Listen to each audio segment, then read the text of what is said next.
ओम नमो भगवते वासुदेवाय। आजिर एही विशेष आलोचनाकू समस्तंकु स्वागत। आजि आमे पुणी थरे अति बड़ी जगन्नाथ दासंक ओडिया भागवतर गभीर जलराशि अवगाहन करिबा। प्रथम स्कंध 16 अध्यायरु ए गोटे बहुत मार्मिक प्रसंग। भगवान कृष्ण जितेबले तांक लीला संभरण कले, तापरे पृथ्वी देवी माने धरणी तांकर की अवस्था हैला, तांकर दुख, तांकर विलाप और धर्म सहित तांकर जो कथोपकथन से विषय रे आज आमे कथा हेबा। हाँ निश्चय। आउ ए अंशटा एमती देखिले खाली गोटे कहानी नुहे, एहा भितर बहुत गभीर कथा अछि। धर्म कौन, भल गुणर महत्व कौन, आउ जेतेबेले भगवान को अनुपस्थिति माने से दिव्य चेतनार अभाव हुए, समाजर की अवस्था हुए, से सबुर गोटे चित्र मिले। आमर भी एई आलोचना रे सेया लक्ष्य जगन्नाथ दासंक से सरल सुंदर ओडिया पद भितरे थिबा गभीर अर्थकु टिके सहजरे अनुभव करिबा। तेणु आमर अनुरोध पूरा आलोचनाटी शुणिले जाई एहार प्रकृत भाव बुझी हेबो। एकदम। आउ हाँ, जदि एमती आलोचना भलो लागुछि तेबे आमो चैनल को सब्सक्राइब करिबा कथा भी भाबी पारंती। अच्छा चलंतु आउ डेरी न करी सीधा जिबा से 16 अध्याय को। तो आरंभरे धरणी उत्तर देउछंती। वृष रूपरे धर्म तांकु पचारिछंती तांको दुखर कारण। तेबे धरणींक उत्तर पद 95 रु आरंभ होची। आवृत्ति। भो वृष, जेते प्रश्न तोर ए तोते नुहे अगोचर। तोहर चतुर चरण प्राणींक सुखर कारण। सत्य शौच दया ख्यान्ति त्याग संतोष रुजुवृत्ति। तप समता शम दम तितिक्षा इंद्रिय संयम। ज्ञान वैराग्य ऐश्वर्य स्वातंत्र्य तेज स्मृति शौर्य। धैर्य कौशल मृदुभाव कांति बाग्मिता सुस्वभाव। विनय सह ओज बल स्थैर्य गांभीर्य ए सकल। कीर्ति मान अनहंकार ए सर्व जाहर शरीर। ए आदि अन्य धर्म जेते कर्म साधने जगते। महज्जन आचरण आत्मार परम कारण। ए सर्वगुण सौभाग्ये गमिले गोविंदर संगे। बहुत स्पष्ट भावरे धरणी कहउछंती, अरे वृष, तुमे जहा पचारुछ से कथा कौन तुमको जना नहीं? धर्मर जो चारि मूलपाद सत्य शौच बा पवित्रता दया और क्षमा, सेटा ही तो सबु प्राणी को सुखर मूल। एहा परे से गोटे लंबा तालिका देउछंती बहुत गुड़े गुणर। आउ ए तालिकाटा देखिले लागिबो जेमिते से खाली गुण गणी देउछंती, किंतु एहा भितरे गोटे बड़ कथा अछि। धरणी कहिबाकू चाहुचंती जे एई जो जेते सबु भल्लो गुण अछि, त्याग संतोष सरलता तपस्या समस्तंकु समान देखिबा, मनकु शांत रखिबा, इंद्रिय को जीतिबा, सबु सही जीवा, ज्ञान वैराग्य ऐश्वर्य स्वाधीनता तेज स्मरण शक्ति वीरत्व धैर्य, बाप रे बाप केते गुण। हाँ आहुरी अछि। कुशलता कोमलता सुंदरता भल भावे कथा कहि पारिबा, भल स्वभाव विनय शक्ति स्थिरता गंभीरता यश सम्मान आउ सबुटु बड़ कथा अहंकार नथिबा। ए सबु जाहांकर शरीर बा स्वरूप थिला। हाँ सेई कथा धरणी कहुछंती। एई सबु सद्गुण जाहाकु बड़ लोक माने पालन करंती, जहा आत्मार कल्याण पाई दरकार, से सबु तो गोविंद्रंक सांगरे ही चलीगला। ओहो, माने कृष्ण केवल जणे व्यक्ति नथिले, से एई सबु महान गुणर एक प्रकार मूर्तिमंत रूप थिले। तांकर जीवा माने एई सबु गुणर जीवा। एइटा बड़ कथा। ठीक एठु जणा पडुछि जेतेबेले गोटे समाजरू एमिति मूलदुआ भली गुण सबु कमी जाए बा चाली जाए, सेतेबेले समाजर कौन अवस्था हुए। जगन्नाथ दास एई तालिका दे कृष्णंकर महानता सह गोटे सामाजिक नैतिक आदर्शर चित्र भी देउछंती। तापरे धरणी निजे दुखर प्रकृत कारण आउरी स्पष्ट करूछंती परवर्ती पदगुलिकरे। आवृत्ति। पड़िला कଳି दृष्टिपात तेणु शोचना मोर चित्त। से कृष्ण विरहे कातर तेणु शोचना मोर चित्त।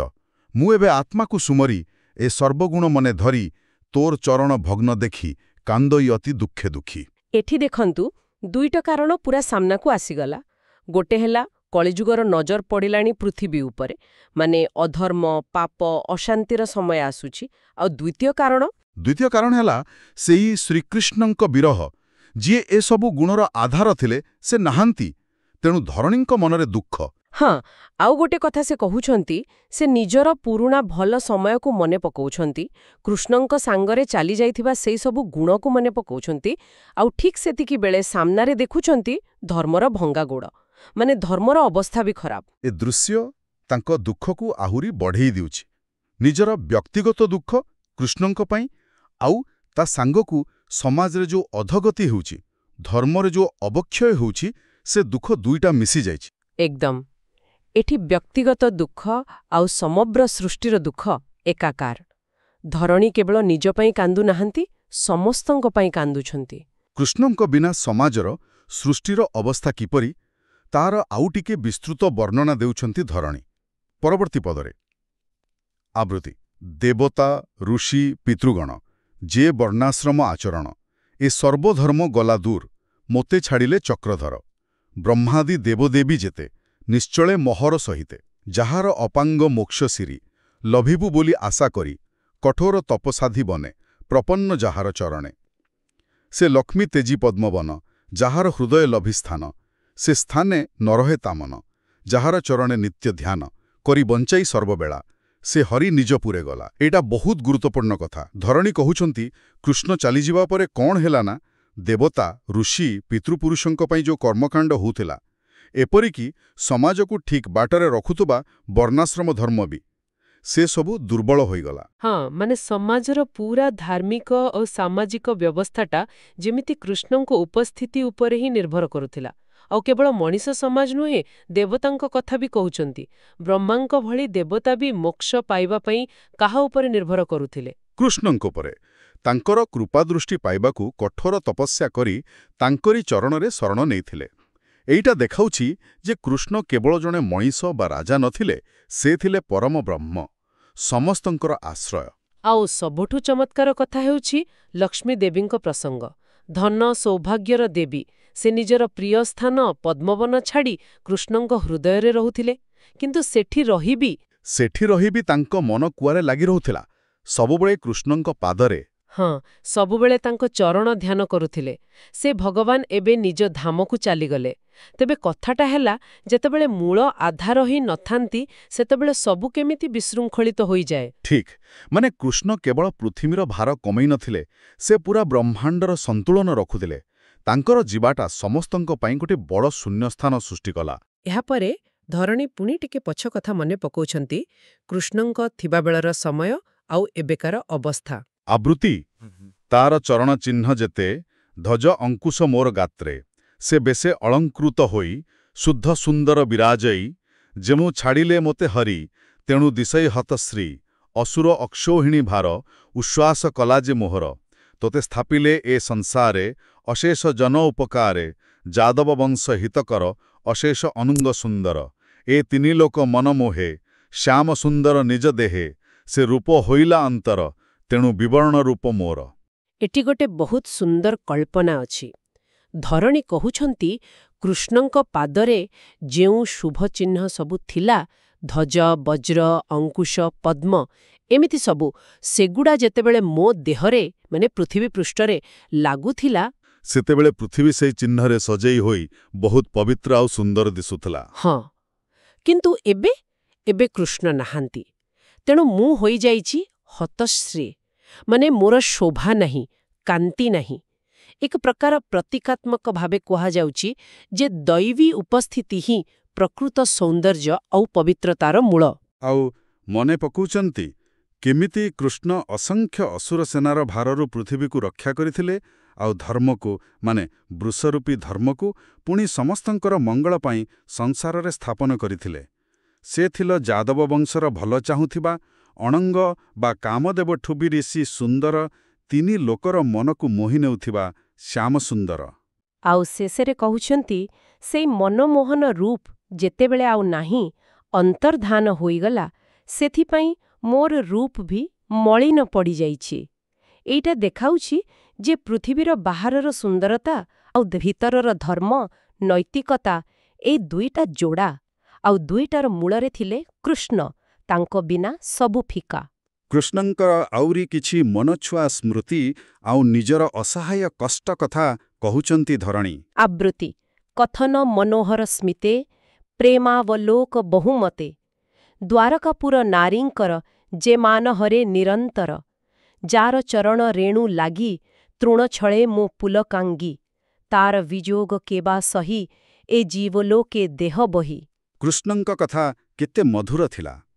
ତାଙ୍କ ହସ, ତାଙ୍କର ସେଇ ପ୍ରେମଭରା ଚାହାଣୀ ଯୋଉଟା ଦ୍ୱାରକାର ଗୋପୀମାନଙ୍କର ମାନ ଅଭିମାନକୁ ବି ଦୂର କରିଦେଉଥିଲା, ସେସବୁ କଥା ଧରଣୀ ମନେ ପକାଉଛନ୍ତି। ହଁ, କୃଷ୍ଣଙ୍କର ସେଇ ଆକର୍ଷଣୀୟ ବ୍ୟକ୍ତିତ୍ୱ ଆଉ ପ୍ରେମମୟ ସ୍ୱଭାବର କଥା ଏଠି କୁହାଯାଉଛି। ଆଉ ଶେଷ ପଦଟା, ସେଟା ବହୁତ କରୁଣ ଆଉ ଭକ୍ତିଭରା। ଧରଣୀ କହୁଛନ୍ତି, ଯାହାଙ୍କ ପାଦର ଧୂଳି ଟିକେ ଲାଗିଲେ ମୋ ଦେହରେ ଥିବା ଘାସ ବି ପୁଲକିତ ହୋଇ ଉଠୁଥିଲା, ମୋ ଦେହ ଶିହରି ଯାଉଥିଲା, ସେଇ ଭଗବାନଙ୍କ ବିରହକୁ ଏ ମଣିଷ ଦୁନିଆରେ ଦେହ ଧରି କିଏ ବା ସହିପାରିବ?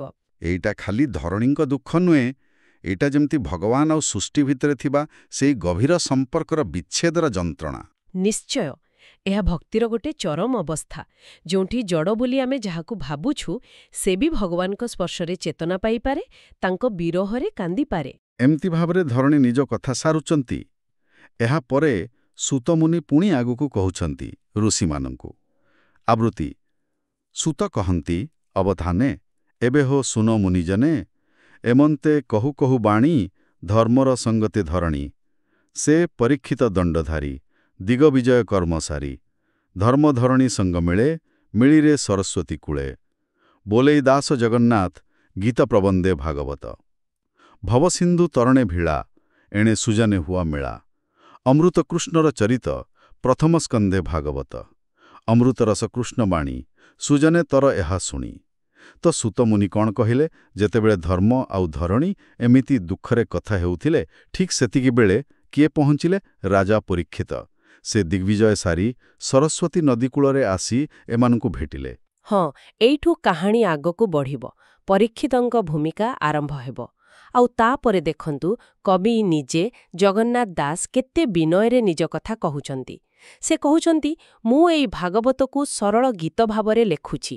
ଆଉ ଏଇଟା କ'ଣ ନା, ଏଇଟା ହେଉଛି ସଂସାର ସମୁଦ୍ରକୁ ପାରି ହେବା ପାଇଁ ଗୋଟେ ଭେଳା ବା ଡଙ୍ଗା।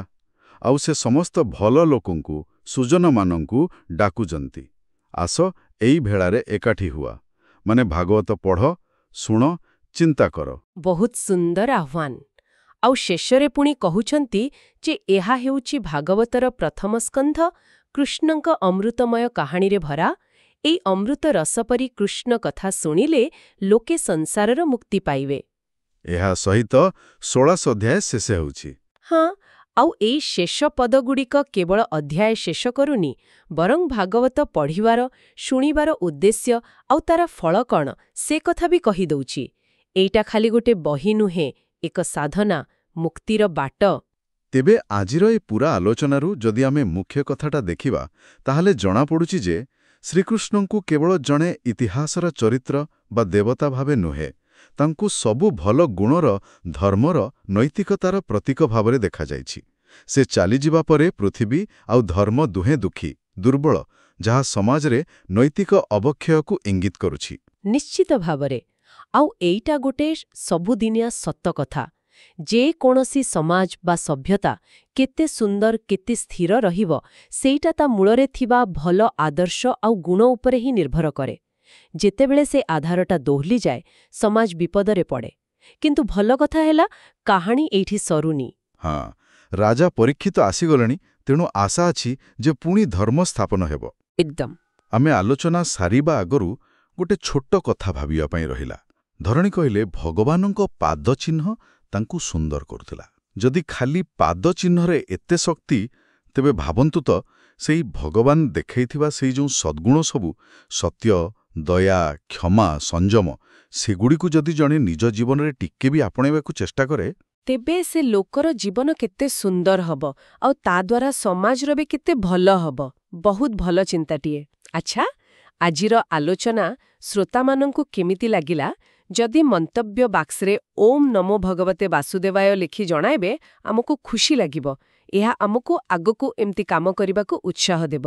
ଆଉ ହଁ, ପରବର୍ତ୍ତୀ ଆଲୋଚନାରେ ରାଜା ପରୀକ୍ଷିତ କେମିତି ଧର୍ମ ଆଉ ଧରଣୀଙ୍କ ଦୁଃଖ ଦୂର କରିବାକୁ ଆଗେ ଆସୁଛନ୍ତି ଆଉ କଳି ପୁରୁଷକୁ ଭେଟି ତାକୁ କି ଦଣ୍ଡ ଦେଉଛନ୍ତି, ସେଇ ବହୁତ ରୋଚକ କାହାଣୀ ଆମେ ଶୁଣିବା।